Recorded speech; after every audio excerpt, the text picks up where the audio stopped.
Hello students, welcome to my YouTube channel. आज हम लोग एक नए लेक्चर के साथ हैं जो कि प्रीवियस लेक्चर से ही कनेक्टेड है। लास्ट टाइम हम लोगों ने रेक्टिफायर सर्किट्स के बारे में पढ़ा था और उस रेक्टिफायर सर्किट में हम लोगों ने हाफ वेव रेक्टिफायर के बारे में पढ़ा था, जिसमें हम लोगों ने देखा था कि उस हाफ वेव रेक्टिफायर के कुछ अपने डिमेरिट्स हैं, जिसमें हम लोग देख रहे थे कि उसमें केवल हाफ वेव के लिए ही आउटपुट मिल रहा था और rest of the half wave के लिए कोई आउटपुट हमें नहीं मिल रहा था। जब हम लोग वहां पे सर्किट में देख रहे थे तो सर्किट में हाफ वेव के लिए हमें क्या हो रहा था कि अगर इनपुट सिग्नल कुछ इस तरीके से है तो आउटपुट पे केवल हमें सिर्फ इस हाफ के लिए आउटपुट मिल रहा था, जबकि रेस्ट हाफ जो है निगेटिव हाफ साइकिल की जब हम बात कर रहे थे तो उस केस में यहाँ पे कुछ भी नहीं मिल रहा था, जीरो वाली लाइन हमें मिल रही थी। तो ये एक डिमेरिट था हाफ वेव रेक्टिफायर में, जिसको हम लोगों ने प्रीवियस लेक्चर में स्टडी किया था।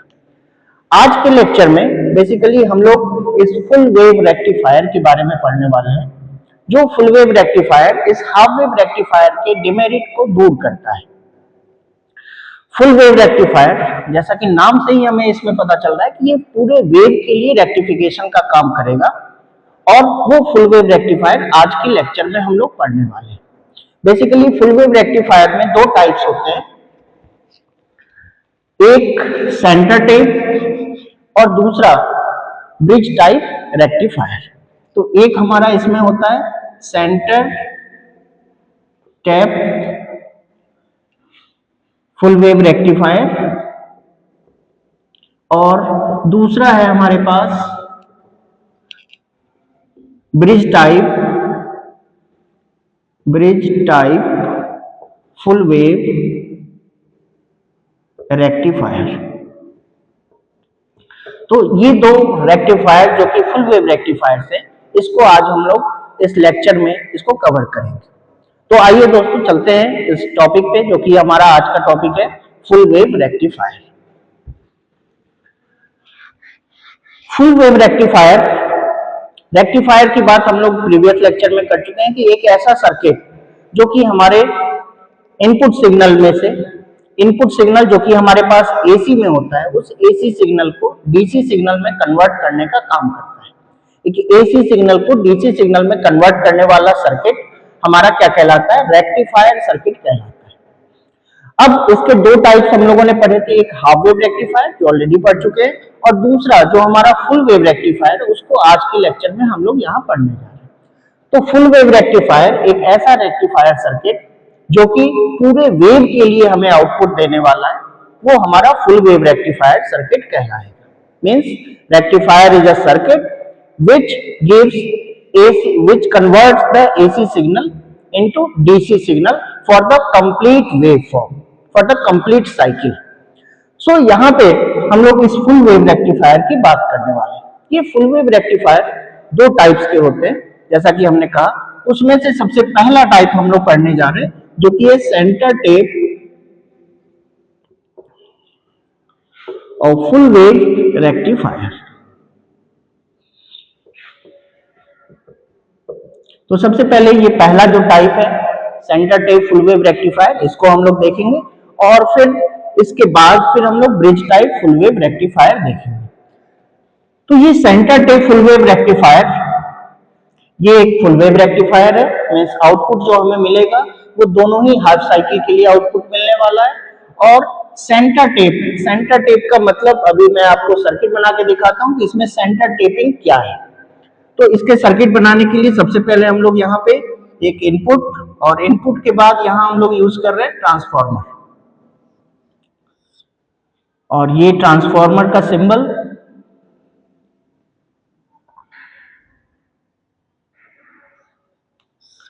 और इसके बाद हमारा सर्किट होगा रेक्टिफायर का, जिसके लिए centre tap full wave rectifier में हमारे लिए दो डायोड्स की रिक्वायरमेंट होती है।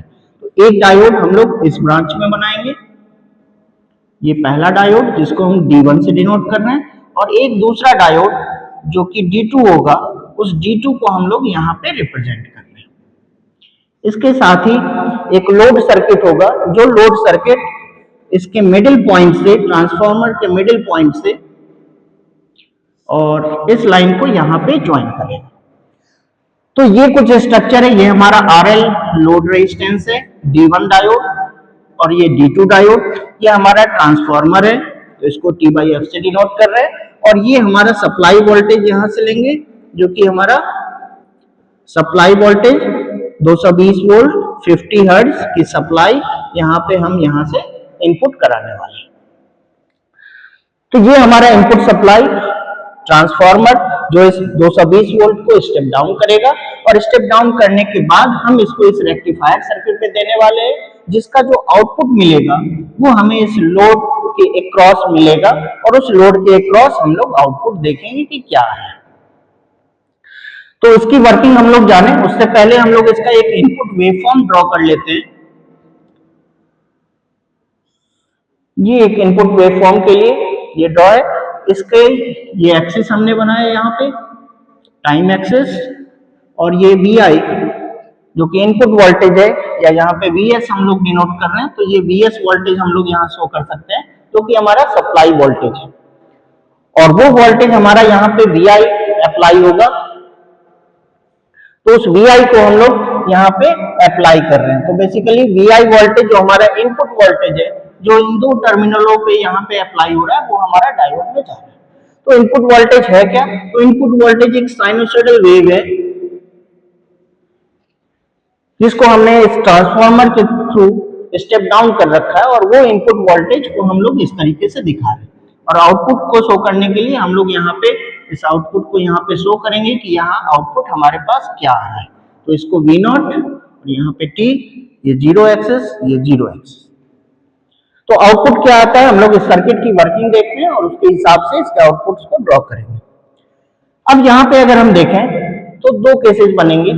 एक, जब हम सप्लाई का पॉजिटिव हाफ लेते हैं, यहाँ पे दो हाफ्स हैं, एक पॉजिटिव हाफ एक नेगेटिव हाफ। तो एक केस जब हमारा फर्स्ट हाफ होगा और दूसरा केस जब हमारा सेकेंड हाफ होगा।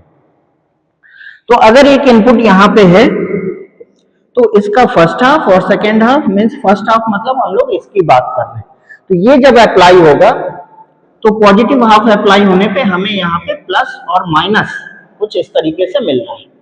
अब ये जो नाम आया, जिस नाम की मैं यहाँ पे बात कर रहा था कि सेंटर टेप नाम क्यों आया, वो सारी चीजें हमारी ट्रांसफार्मर की वजह से। ट्रांसफार्मर प्राइमरी साइड और ये सेकेंडरी साइड, लेकिन सेकेंडरी साइड में क्या है कि इसकी मिडिल में से, इसकी जो बाइंडिंग होती है, उस बाइंडिंग के मिडिल से हमारी एक तीसरी वायर यहां से निकली हुई है, जो कि इस पूरे वाइंडिंग के मिडिल से टेपिंग की गई है। और इसी वजह से, चूंकि इसके सेंटर से टेपिंग की गई है, इसलिए इस ट्रांसफार्मर को हम लोग कहते हैं सेंटर टेप ट्रांसफार्मर। इसमें दो वायर्स इनपुट साइड पे होंगे और 3 वायर्स हमारे आउटपुट साइड पे होंगे। और इसी ट्रांसफार्मर की वजह से, क्योंकि ये ट्रांसफार्मर इस फुल वेव रेक्टिफायर में यूटिलाइज हो रहा है, इसीलिए इस फुल वेव रेक्टिफायर का नाम है centre tap full wave rectifier. तो इस रेक्टिफायर के लिए एक प्राइमरी रिक्वायरमेंट तो हमारे पास हो गई कि हमें इसके लिए centre tap full wave transformer चाहिए, तभी हम ये कंस्ट्रक्शन कर पाएंगे। अब अगर ये सेंटर टेप ट्रांसफार्मर है तो पोलैरिटी हमारी प्लस और माइनस यहाँ पे हमने अप्लाई की। अब ये पोलैरिटी की वजह से ये प्लस, अब सेंटर टेपिंग है तो ये प्लस है तो ये माइनस आ जाएगा, और फिर ये प्लस है तो ये माइनस आ जाएगा। इस तरीके से ये पोलैरिटी हमारी डिसाइड। अब जब हम पॉजिटिव पोलैरिटी यहाँ पे ले रहे हैं तो ये डायोड हमारा क्या होगा, ये डायोड हमारे फॉरवर्ड बायस कंडीशन में होगा। और अगर यहाँ नेगेटिव है तो ये डायोड हमारा क्या होगा, रिवर्स बायस कंडीशन में होगा। ऐसा क्यों? क्योंकि आप जान रहे हो कि डायोड का जो पॉजिटिव टर्मिनल है मींस एनोड, अगर वो इस पॉजिटिव पोलैरिटी के साथ कनेक्ट हो रहा है तो ये फॉरवर्ड बायस, और अगर इसका पॉजिटिव मींस एनोड टर्मिनल इस माइनस के साथ कनेक्ट हो रहा है तो ये रिवर्स कंडीशन में हमारा होता है। अब इसकी वजह से ये डायोड जो है अगर फॉरवर्ड बायस में है तो फॉरवर्ड बायस में क्या होता है, शॉर्ट सर्किट। क्योंकि यहाँ कोई सिलिकॉन या कोई इस तरह की चीजें हम लोग नहीं ले रहे हैं, यहाँ पे हम आइडियल केस मान के चल रहे हैं। और आइडियल केस में यहाँ जो वोल्टेज ड्रॉप होने वाला है कुछ भी नहीं, हमारा सीधा सीधा ये क्या हो जाएगा, शॉर्ट सर्किट हो जाएगा। तो ये हमारा एज ए शॉर्ट सर्किट की तरह बिहेव करेगा। अगर मैं इसको कन्वर्ट करूं तो ये जो डायोड है ये हमारा शॉर्ट सर्किट की तरह बिहेव करेगा, और ये जो है ये हमारा D2 जो है ये हमारा यहाँ पे D2 था और ये हमारा ओपन सर्किट की तरह बिहेव करेगा। तो जब पोलैरिटी प्लस और माइनस, तो उस कंडीशन में ये शॉर्ट सर्किट और ये ओपन सर्किट। अब ये ओपन सर्किट हो गया, यहाँ पे कोई करंट फ्लो नहीं होने वाला, तो करंट जो फ्लो होने वाली है वो यहाँ से प्लस से इस तरीके से हमारा फ्लो होके, और यहाँ के बाद चूंकि ये ओपन सर्किट है तो करंट इधर तो आना नहीं, तो ये करंट हमारा इस लोड के होते हुए और यहाँ तक पहुंचेगी, तो ये इसकी पोलैरिटी प्लस और ये माइनस। तो अब यहाँ से हमें वोल्टेज मिलता हुआ ये V0 वोल्टेज हमें यहाँ पे मिलेगा, जिसकी पोलैरिटी इधर प्लस और ये माइनस, और ये इस तरीके से माइनस तक पहुंचेगा, अपने पाथ को कंप्लीट करेगा। तो इस केस में जो भी वोल्टेज यहाँ पे हमने अप्लाई करी कि VI, और VI का मैक्सिमम वोल्टेज को हम लोग डिनोट करते हैं किससे, VM से, तो वो VM साइन ओमेगा t, तो VM जो मैक्सिमम वोल्टेज है वो मैक्सिमम वोल्टेज हमें लोड के क्रॉस मिल जाएगा। मींस V0 जो हमें मिल रहा है वो उसकी वैल्यू, हमारी मैक्सिमम वैल्यू क्या होगी, VM होगी। तो इस ग्राफ पे जैसे आप ये ग्राफ देख रहे हो, इसकी मैक्सिमम वैल्यू VM थी, तो यही VM हमें आउटपुट पे मिलने वाला है। मींस ये पूरा हाफ साइकिल जो हम अप्लाई कर रहे हैं इसमें कुछ लॉसेज हो नहीं रहा, तो वो पूरा का पूरा VM के अकॉर्डिंग हमें ग्राफ यहाँ पे मिल जाएगा। तो ये जो आउटपुट मिलेगा वो कुछ हमारा सेम ऐसे ही जिस तरीके से हमारा इनपुट था वही आउटपुट हमें यहाँ पे मिलता है। तो ये पॉजिटिव का केस है जब हम इसकी पोलैरिटी प्लस और माइनस ले रहे हैं, मींस जब हम पॉजिटिव हाफ साइकिल अप्लाई कर रहे हैं उस केस में। ये फर्स्ट केस है। अब हम सेकंड केस लेंगे। सेकंड केस के लिए अगर आप इसको हटाएं और यहाँ पे हमारा डायोड कुछ इस तरीके से कनेक्ट था, और यहाँ पे डायोड हमारा कुछ इस तरीके से कनेक्ट था ओरिजिनल सर्किट में। अब हम रिवर्स बायस कंडीशन की बात कर रहे हैं, मींस पोलैरिटी हमारी चेंज हो रही है। अब हमारी पोलैरिटी कौन से के हिसाब से आएगी, ये जो निगेटिव हाफ साइकिल है इसके हिसाब से। अब हम लोग बात करने वाले हैं इस निगेटिव हाफ साइकिल की। तो इस निगेटिव हाफ साइकिल में क्या होगा, जब हम ये निगेटिव हाफ साइकिल अप्लाई करेंगे तो यहाँ माइनस और यहाँ प्लस, और यही ट्रांसफर होके ये पोलैरिटी बनेगी माइनस, ये प्लस, ये माइनस और ये प्लस। अब नेगेटिव हाफ साइकिल में पोलैरिटी चेंज हो चुकी है। अब इन पोलैरिटी के हिसाब से हमारा डायोड फॉरवर्ड या रिवर्स में जाएगा। अब ये पोलैरिटी प्लस और ये माइनस, मींस ये डायोड हमारा रिवर्स बायस कंडीशन में, और रिवर्स बायस में होने का मतलब कि ये हमारा हो जाएगा ओपन सर्किट। सिमिलरली अगर यहां देखें तो ये पोलैरिटी है प्लस, और ये डायोड का ये जो टर्मिनल है ये एनोड टर्मिनल है और ये कैथोड टर्मिनल है। तो इस केस में ये डायोड हमारा हो गया फॉरवर्ड बायस, और फॉरवर्ड बायस का मतलब कि ये as a short circuit behave करेगा। अब इस कंडीशन में देखें तो ये ओपन सर्किट हो चुका है, कोई करंट यहां से फ्लो नहीं होने वाली है। अब जो हमें यहाँ वोल्टेज मिलने वाला है, करंट पास होनी है, वो इस प्लस से स्टार्ट होके और इस सर्किट में यहाँ माइनस पे आके कंप्लीट होगी। करंट इधर जाएगी नहीं क्योंकि ये ओपन सर्किट हमारा हो चुका है। तो इस कंडीशन में अब ये करंट फ्लो इस प्लस से इस माइनस तक हो रहा है, तो उसके अकॉर्डिंग जो हमें यहाँ इस लोड के क्रॉस वोल्टेज मिलने वाला है, अब वो हमारा आउटपुट है। और वो आउटपुट आप देखिए कि यहाँ पे भी V0 है, करंट का डायरेक्शन पिछले केस में भी इधर से इधर था, और इस केस में भी करंट का डायरेक्शन हमारा इस केस में। तो दोनों केस में जो पोलैरिटी हमें मिल रही है वो प्लस का और माइनस का है, मींस सेम पोलैरिटी में मिल रही है। तो जिस पोलैरिटी में हमें ये आउटपुट मिला था उसी सेम पोलैरिटी में हमें ये दूसरा आउटपुट भी हमें मिल रहा है।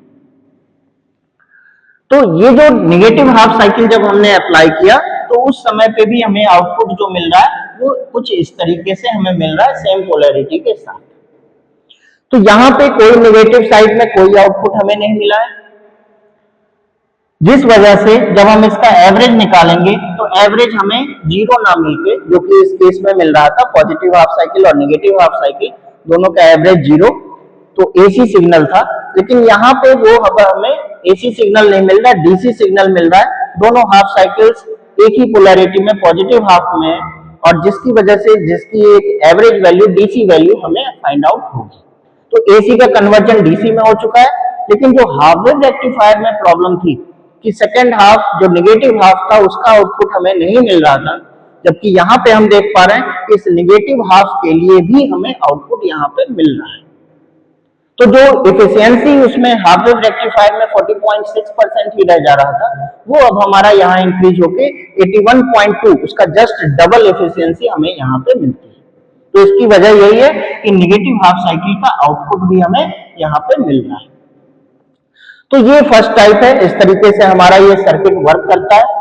इसकी एडवांटेज देखें तो अच्छा ये है कि यहाँ पे फुल वेव रेक्टिफायर में केवल 2 डायोड्स यूज हो रहे हैं, लेकिन जो हमारा डिमेरिट है इस centre tap full wave rectifier का, वो सबसे बड़ा डिमेरिट है कि यहाँ पे हमें centre tap full wave rectifier को यूज करना पड़ता है।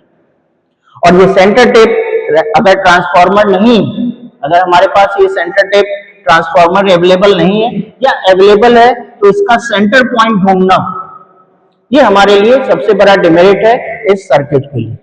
तो पहला तो ये डिसएडवांटेज है। और दूसरा डिसएडवांटेज है कि इसकी PIV value, peak inverse value, ये जो होती है ये 2Vm के बराबर होती है। पीक इनवर्स वोल्टेज वो वोल्टेज होती है जो आपका ये जो रेक्टिफायर है, जो आपका डायोड यहाँ पे यूज हो रहा है, वो निगेटिव केस में मैक्सिमम वोल्टेज वो कितना एक्सेप्ट कर सके, जिसपे वो बिना खराब हुए वो काम कर सके। तो चूंकि यहाँ पे हम देखते हैं कि ये पीआईवी आपको 2Vm के बराबर मिलता है, इसलिए इस सर्किट के लिए पीआईवी जो हमें पीक इनवर्स वोल्टेज मिलता है वो 2Vm के बराबर होती है। हम लोग अप्लाई कर रहे हैं Vm और पीआईवी हमें मिलता है 2Vm। तो हमें इस चीज का खास ध्यान रखना पड़ता है इस केस में कि एक तो हमें सेंटर टेप ट्रांसफार्मर यूटिलाइज हो और उसका सेंटर पॉइंट हमें पता हो, तो वो एक वायर हमें चाहिए, 3 वायर वाला कॉम्बिनेशन चाहिए। और दूसरी चीज जो पीक इनवर्स वोल्टेज है वो इस केस में 2Vm होता है। तो ये 2 मेन डिमेरिट्स है जिसकी वजह से हम इस सेंटर टेप की बजाय जो दूसरा टाइप है ब्रिज टाइप, इसको ज्यादा से ज्यादा यूज करते हैं।